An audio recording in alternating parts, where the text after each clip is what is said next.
Magandang hapon mga master. Today is the day na gagawa tayo ng wine. Start planting in the backyard garden. Beautiful plant, especially grapes. A joy to behold each passing day.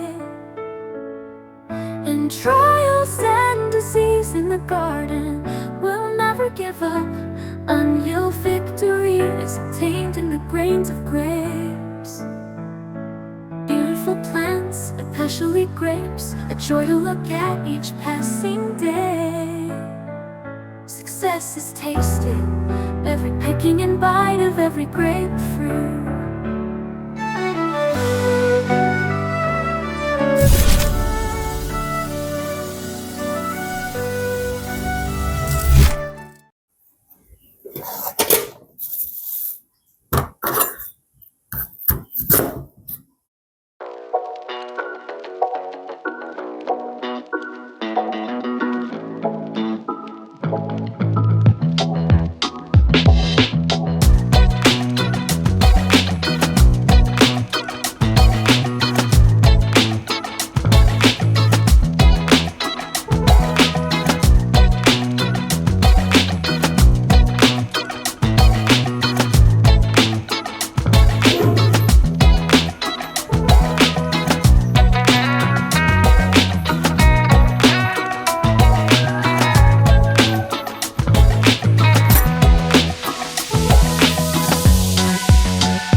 Mga master, nailagay na natin, nagayat na natin yung mansanas, nailagay na rin natin yung lime juice, nailagay na rin natin yung blue ternity.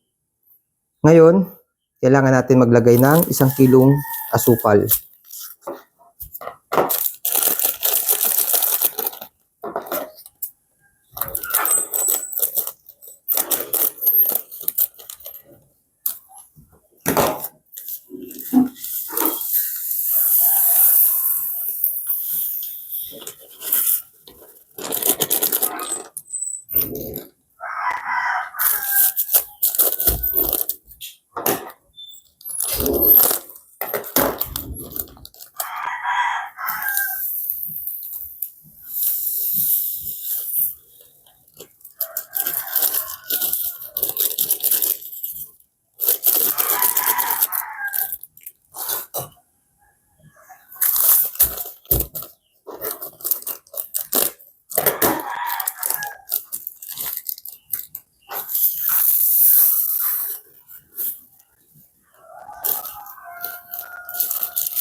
Haluin natin.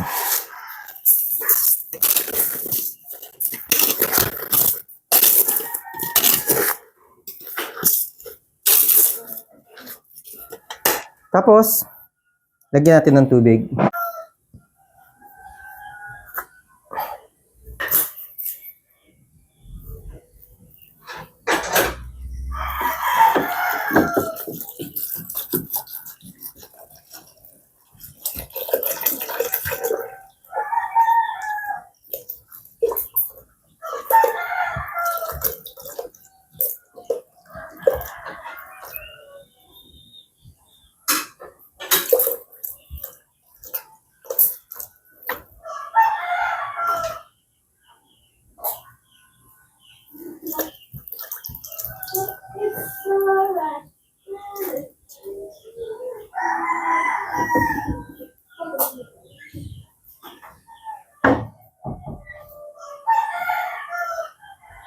"45 liters.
Hello, Master. Check natin yung yung temperature niya.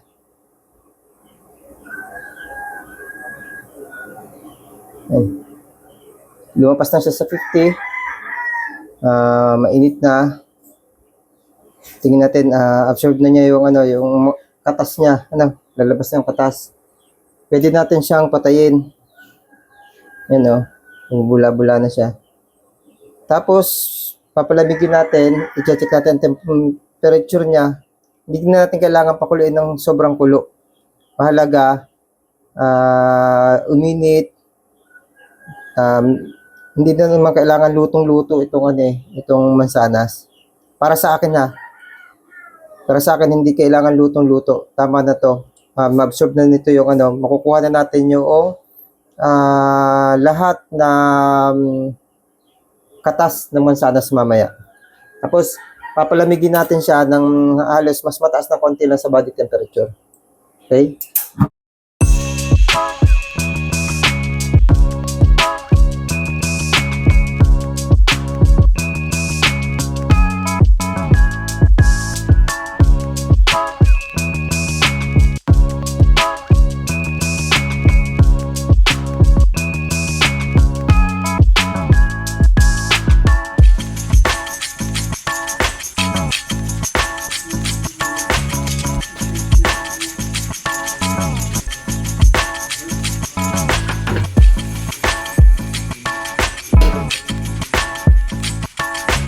Ito po.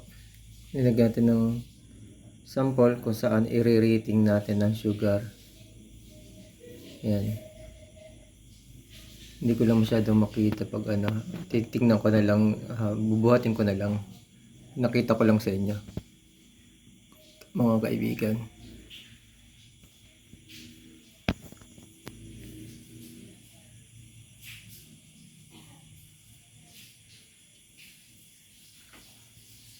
Maliliit kasi yung sulat kaya hindi ko pa masyadong makita. Kuha naman tayo mga kaibigan ng starter.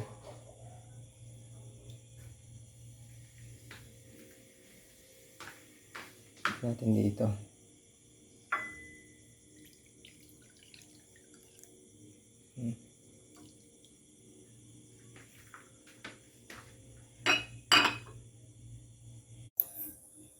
Ito mga kaibigan yung starter natin. Galing yan dun sa ating pinainit na yung katas ng mansanas. Gisilbi kasing starter natin dun sa ating yeast kung yung yeast natin ay buhay. Binukod na muna natin doon bago saka natin ibalik kapag okay na.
Takloban natin hindi madumhan.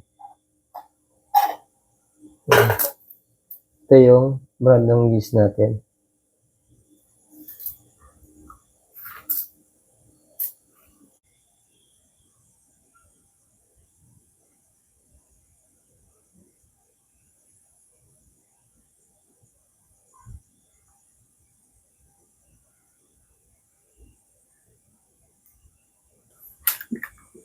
mga master. Yan. Yung kanina, chinek natin kanina, 13. Yan. Kung magdadagdag ng, ibig sabihin, kulang sa 20 yung sugar. First time ko ng wine, kasi bago nga lahat itong mga gamit natin. Nagdagdag ako ng asukal. Halos nakuha natin yung 20. O kung magdadagdag pa ng konti, makukuha natin ng 20. Pag sinabing 20, makukuha natin yung 10% alcohol volume kapag natapos na yung ating ginagawang wine. Ibig sabihin, sa ma-produce natin na to, walang 10% alcohol na magagawa tayo. Mas mababa sa 10% yung alcohol. Okay lang, first time naman natin ginawa to, susunod na lang. Pero meron pa akong konti dito asukal, ito. Ilalahat ko na to. Pero kahit ilahat ko ito, sa ilang litrong tubig yun, 4 na litrong tubig, hindi ko din pa rin siya makukuha sa 20. Sa susunod, kailangan ko pala mag-stock. Kahit hindi gamitin ng asukal. Kung sakaling kulang, may ibabanto ako. Katulad nito, nagkulang. Wala akong maibanto. Yun. Basta ilalahat ko na lang to. Wala itong 10% alcohol. Nakalagay naman dito eh. Kapag ka 20, hindi ko masyadong malabo eh. Kapag ka 20, makukuha mo yun, katapat niya yung 10% alcohol. Ito halos 10% to kung ito. Hindi naman natin lalagay ito. May natira pa akong asukal dito, kulay red. Hindi mawawala yung yung gusto kong hinahabol kong kulay. Clear. Kaya ito yung gagamitin ko talaga dapat. Kaya nga puti yung una kong linagay.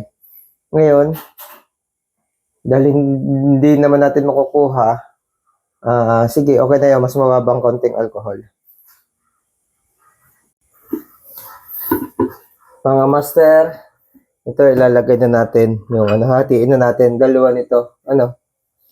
Paghahatiin lang natin.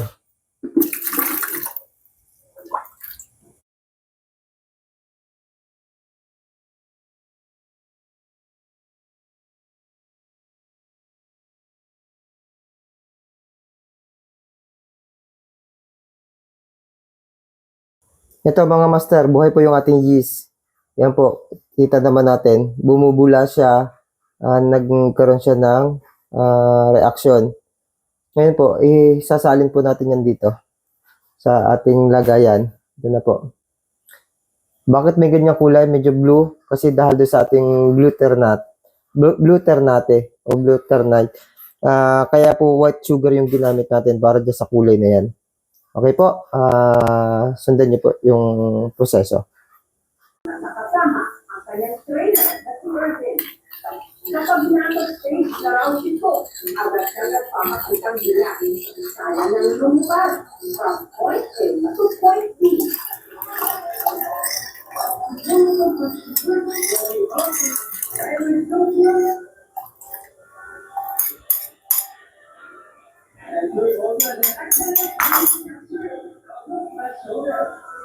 Tanungin ang pagkain na pinapato sa kanya.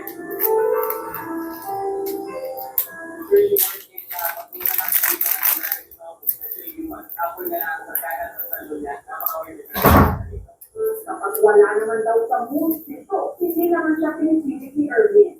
Walang interaction, mapapalain lang muna siya before ilabas ulit para ito, Hornbill na nakumpisa ng DNR sa booth. Sobra raw ito agresibo noon. Hindi natin siya marinig. Lumatirin niya to fine point para alay sa dito.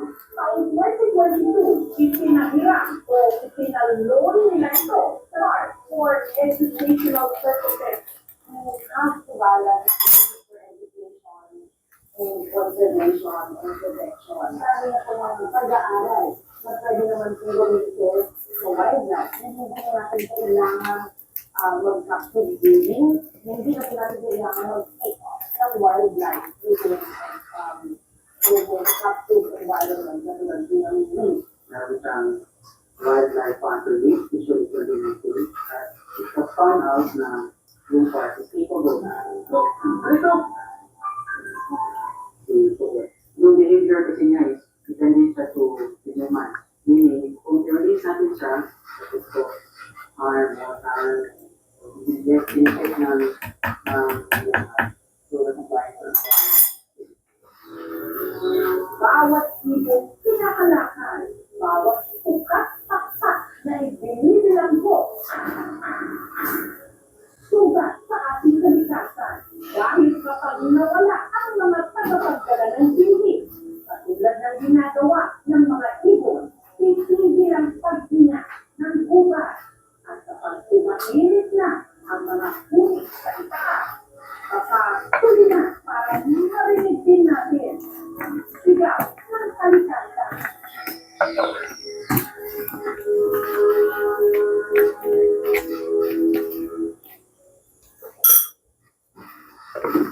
Susunod, kailangan ko tuloy-asay, kailangan ko tuloy-tuloy na.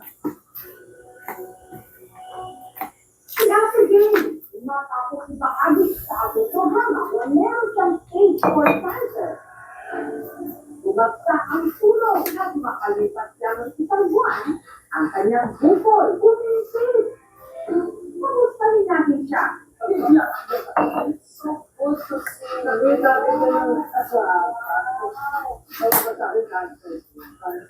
you, Lord. Hindi wala kasi wala na siya.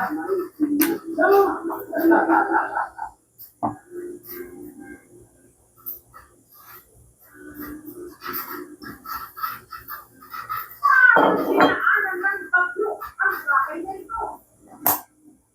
Nakikala ng mga piraso ng tela. Ang sakit at sawa ng hindi. Butas-butas.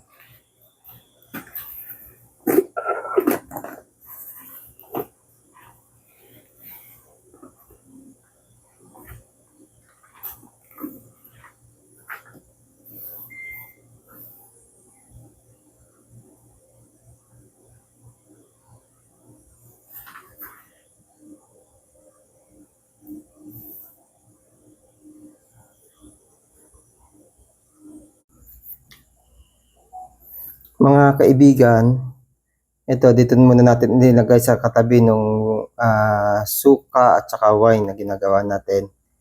Ito, ito yung dalawang apple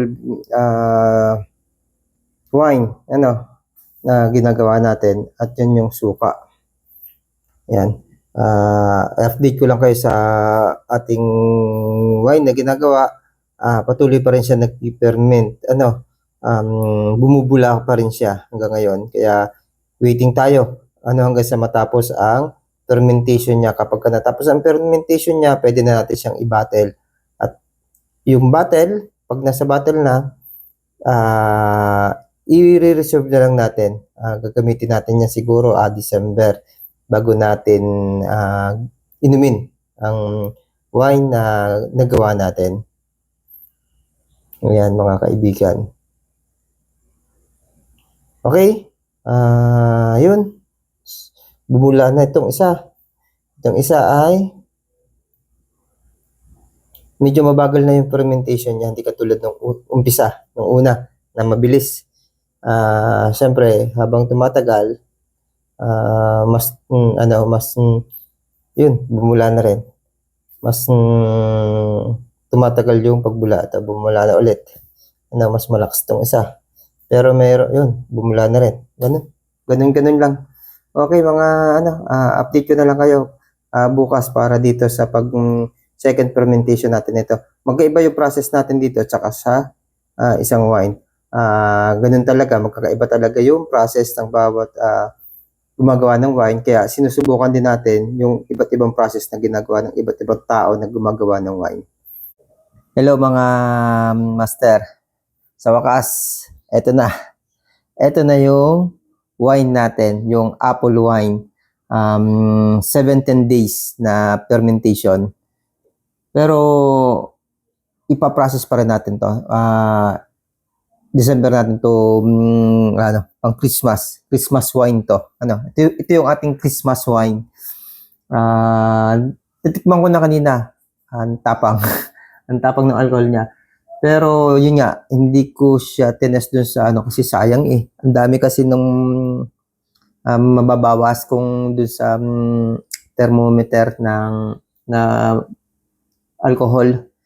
Ano na lang, order ako kasi malimit naman akong gagawa ng wine. Magiging magiging hobby ko na to. 17 days na tong finiferment. Yun, sayang talaga yung aking pang-test. Kasi umorder ako ng sa bricks yung sa sugar content para malaman natin kung gaano kadami yung sugar nung isang produkto na gagawin nating wine. Makikita natin kung gaano kadami pa yung idadagdag natin habang dadagdagan natin yung wine, yung liquid, dadagdagan natin yung liquid na product natin ng asukal hanggang sa makuha natin yung gusto nating bilang nung asukal, nung tamis niya. Kasi do sa asukal content niya, yun ang nagpo-produce nung alcohol. Siya yung nagko-convert ng alcohol. At sa 120 bricks, 10.5 alcohol volume yun. Ito ay siguro nasa 10 kasi mababa sa 20 bricks to. Malamang nasa 10 alcohol volume to. Hindi ko na tinest kasi sayang din, dami din kasi mababawas. Hindi naman natin pwedeng ibalik ulit kung ginamit natin yung tester. Kaya bibili na lang ulit ako. Yun nga, sabi ko nga, iisang klase, iisang presyo. Sana yung 2-in-1, yung bricks and alcohol. Pero sabi ko nga, hindi tayo matututo kung lagi tayong tama ang ginagawa. Kailangan, minsan, may mali tayo nagagawa para dun tayo matututo sa mali. Testingin natin. Na-testing ko nito kanina. Actually, patatlong testing ko nito. Kasi, amoy agad. Amoy alcohol.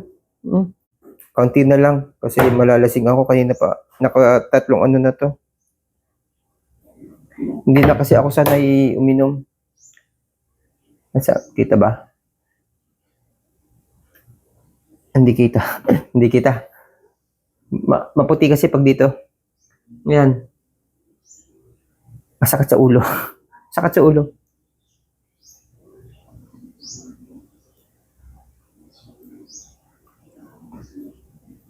Iwan yung yung alcohol. Iwan sa labi sa dila yung alcohol, yung lasa. Mapakla siya na, alam naman lasa ng alcohol. Kapag mag-iinom ka, alam mo na agad na alak talaga itong ininom mo. Mas matapang siya kaysa sa wine, sa red wine, white wine. Pero mas matabang siya kumpara sa gin. Ayan, gin mataas ang alcohol. Masarap siyang inumin lalo na siguro kung malamig. Ramdam ko na sa tiyan, mainit. Mainit sa tiyan. Pero hindi siya mainit dito. Hindi katulad ng gin na gumuguhit. Pero ramdam natin. Ramdam natin yung alcohol, pati yung lasa, alcohol. Chat puno. Ang tawag ko dito ay Christmas wine kasi sa Christmas natin bubuksan. I-imbak natin to. Ibabattle ko pa ito mga kaibigan. Pero sa lumang battle na. Hindi ako umorder ng wine battle kasi hindi naman pang negosyo pa itong ginagawa natin. Ito ay isang hobby. Umorder ulit ako ng ilang sangkap na yung yeast para mag-produce pa ako ng ibang mga wine. Stock lang. Tapos, papakita ko pala sa inyo yung aking isang wine na ginagawa, yung cacao wine. Hindi ko pa rin na-upload yung mga unang clip nung cacao kasi hintayin kong katulad nito na i-upload ko kapag wine na siya. Hello mga master. Ito yung cacao wine. Ayan. 3 ganito ang na-produce ko sa cacao. Ayan. Bula-bula pa yung loob, oh.